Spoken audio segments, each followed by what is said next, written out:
Five climate change activists have received the longest prison sentences for peaceful protest in British history.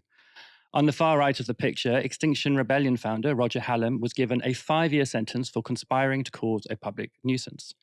Pictured from the left of the photo, Lucia Whitaker-Dabru, Cressida Gethin, Louise Lancaster, and Daniel Shaw were each given 4-year sentences. The five were sentenced for taking part in, and wait for it, a Zoom call. The call was set up to recruit activists for a Just Stop Oil action that took place on the M25 in 2022, causing several hours of gridlock on the motorway. But for context, the average sentence for violent crime is 1.7 years.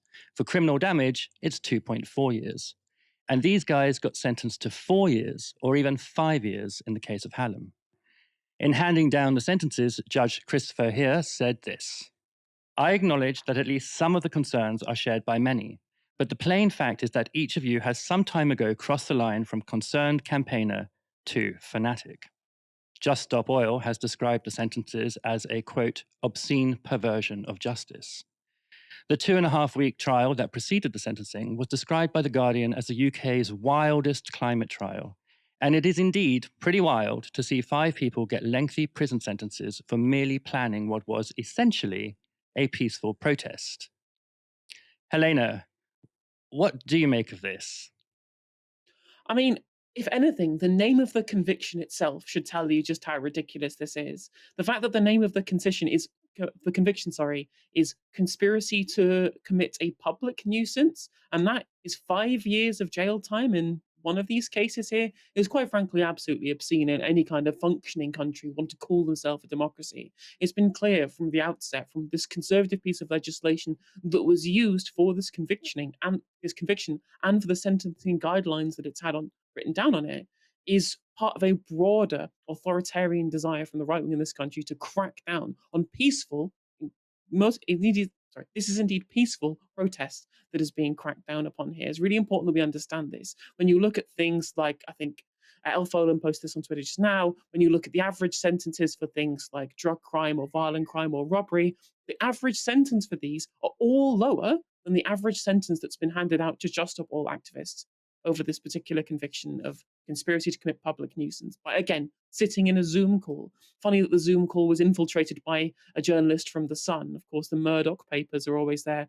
trying to ensure that all opposition to the continuation of the continuation of us hurtling towards the climate crisis might be cracked down upon by the state.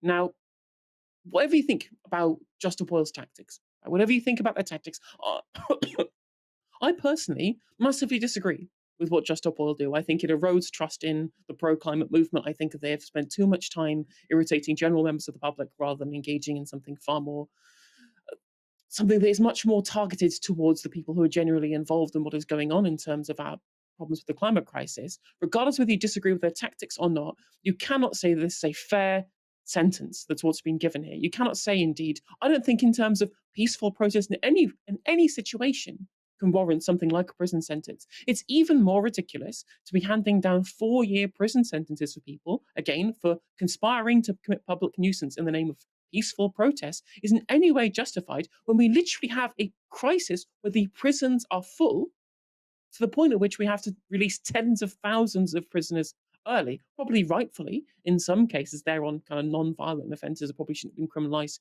in the first place, or at least handed down prison sentences. But at a time in which so much time, so much energy and breath is being spent on talking about the crisis in terms of overcrowding in our prisons, to hand down such authoritarian and draconian sentences to people, and again call them things like moving across from concerned people to fanaticists, or to fanatics was the wording, I think, of the judge, when clearly the issue, of course, is there is broad public consent for a change of direction on climate change that the government have been failing to acquiesce to. And in fact, with no mandate, had completely U-turned on under Rishi Sunak, given that they got elected on a mandate of achieving net zero under Boris Johnson in 2019, when, of course, all these protests were committed before the election, quite a way back. It was 2022, I believe. And so the only option people had for these very grave concerns over the future of climate change were being completely unlistened to by every other legitimate form of interaction other than protest. So this is clearly, because this sentence, this was created as part of the Police Crime Sentencing and Courts Bill, I believe, or the Public Order Bill even, sorry, was essentially tailor-made specifically to try and crack down on Just Stop Oil and insulate Britain as an organisation. So it's clear that this is very spiteful policy that was passed by the Conservatives. And of course, Labour have said that they're not going to repeal it either, so more of this to come. Yeah, I think there will probably be more of this to come. And just on that bit that you mentioned about the Sun journalist who infiltrated the Zoom call, according to my colleague Claire Heimer, who wrote this story up for novaramedia.com, the police allowed that journalist to come along with them to the arrest of Roger Hallam. Now, I can't verify that, but if that's true, it just really does show that the Sun is the cop newspaper. The European